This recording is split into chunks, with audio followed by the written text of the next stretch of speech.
Howdy do, y'all. This is John, and today we're talking about Mank, a new movie on Netflix by David Fincher, starring Gary Oldman.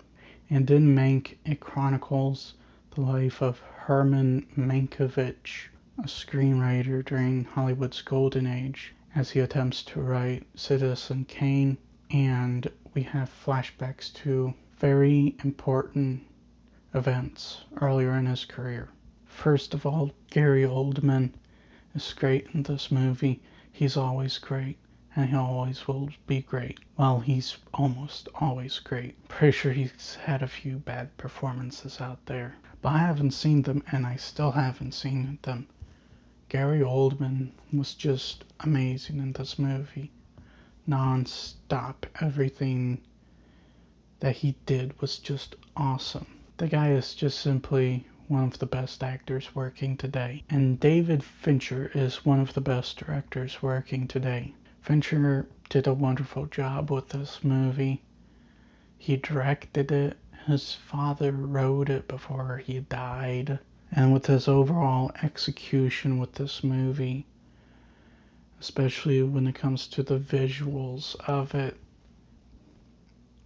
David Fincher just simply created a work of art. He filmed this movie in black and white and had his sound guys use the type of sound style and equipment that they used back in the 1940s. And he created a movie that looks a lot like a film of those times, and also sounds a lot like a film of those times. It's his way of paying homage to the movies Orson Welles and Mankiewicz made. And honestly, with all of that in mind, I think he did wonderfully with the look and sound of this film. Another thing that helped with the look of this movie, making it feel like the 30s and 40s and stuff like that, is the costume design. Everything looks very 1930s and 40s. None of it looks modern at all whatsoever.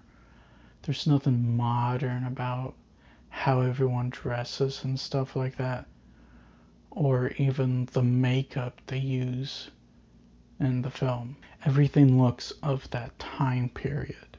Everything just looks amazing.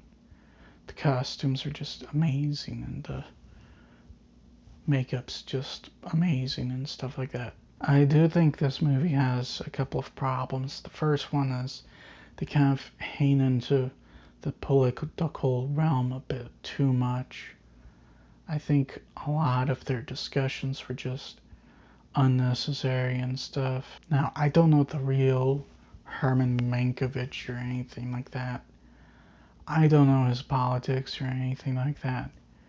However, they just went a bit too overboard with the political discussions and stuff like that. And as a result, I thought it was pretty unnecessary. Another thing is, Fincher admitted that he was trying not to make this movie very anti-Orson Welles or anything like that. I think he failed, because I didn't really get a very positive look on Orson Welles. I got a very negative look on Orson Welles. You get this image that he's just simply trying to steal Mankiewicz's credit, and he's not trying to do his own thing or anything like that. You know, again, I don't know how the real Orson Welles was like. I don't know how he thought or anything like that.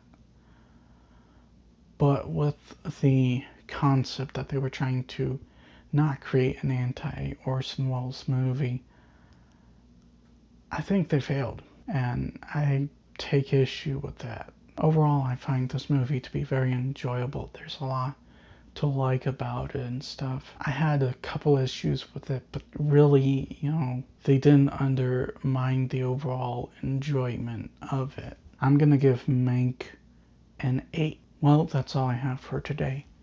Please like this video if you enjoyed it. Please also subscribe if you're new. And as always, please remember,